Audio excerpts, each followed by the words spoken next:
বিয়ের আগে যাতে আমি হৃদয়ের বাড়ি থাকতে পারি তাই জন্যই আজ এত কিছু করা হলো। চলো প্রথম থেকে সবটা শেয়ার করি। Hi guys, good morning. আজকে সকাল সকাল আমার সঙ্গে হয়ে গেল একটা স্ক্যাম। ফ্লিপকার্ট থেকে একটা সুন্দর সানফ্লাওয়ার বেডশিট অর্ডার করেছিলাম, বাট এটা কি রিসিভ হয়েছে।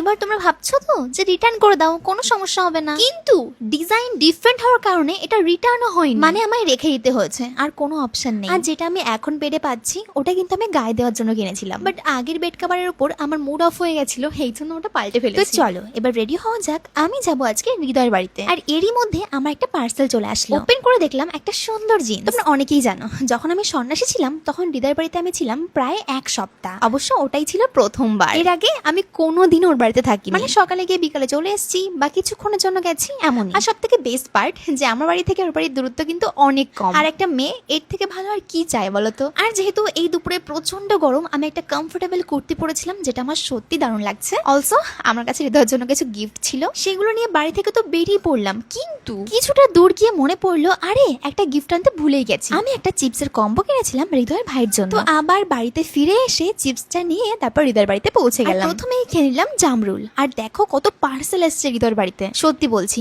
কখন যে আমি কোন অ্যাড্রেসে অর্ডার করে ফেলি আমি নিজেও জানি না, মানে কিছু কিছু সময় না আমার পার্সেল গুলো হৃদয়ের বাড়িতে পৌঁছে যায়। যাই হোক কোনো সমস্যা নেই, একই ব্যাপার। তো আজকে লাগানো হচ্ছে হৃদয়ের বাড়িতে ওয়াইফাই, স্পেশালি আমার জন্য, কারণ যখন আমি সন্ন্যাসী ছিলাম তখন এই বাড়িতে যে এত নেটের ইস্যু হয়েছে। অ্যাকচুয়ালি হৃদয়ের বাড়িতে সব সিম কার্ডে একদম ফুল নেটওয়ার্ক পায়, কিন্তু 4G 5G একদমই পায় না। আর 5G না পেলে ভিডিও পোস্টিং এ বুঝতেই পারছো কতটা প্রবলেম হয়। আর স্পেশালি আমরা যেই প্রফেশনে কাজ করছি এখন ভিডিও পোস্টিং, ব্র্যান্ডের সঙ্গে কথা বলা, কত যে প্রবলেম নেটের ইস্যু হলে তোমরা সবাই জানো। সেই কারণেই তখনই হৃদয় আর ওর ফ্যামিলি ডিসাইড করেছিল যে কয়েকদিন পরেই একটা ওয়াইফাই নিয়ে নেবে, তাহলে আমি এসে সারা দিন থাকতে পারবো, কোনো নেটের প্রবলেম হবে না, ভিডিও পোস্টিং এ কোনো প্রবলেম হবে না, আর বারে বারে ভিডিও পোস্টিং করতে বাইরেও যেতে হবে না। আর জানো তো আগের দিন আমি হৃদয়কে বলেছিলাম যে ছোটবেলায় হাট থেকে যে নিমকিগুলো খেতাম সেইগুলো খেতে ইচ্ছা করছে, আর তখনই ও বাবাকে ফোন করে বলে আর আমার জন্য এনেও রেখে দেয়। তো আমি গিয়ে প্রথমেই দুবাটি নিমকি খেয়ে নিয়েছি, তারপর সবার জন্য ফ্রুটি আনা হয়েছিল। আর ওর বাড়িতে এত ভালো হাওয়া দেয় যে আমরা গল্প করতে করতে সবাই একসঙ্গে খাওয়া দাওয়া করছিলাম। কিন্তু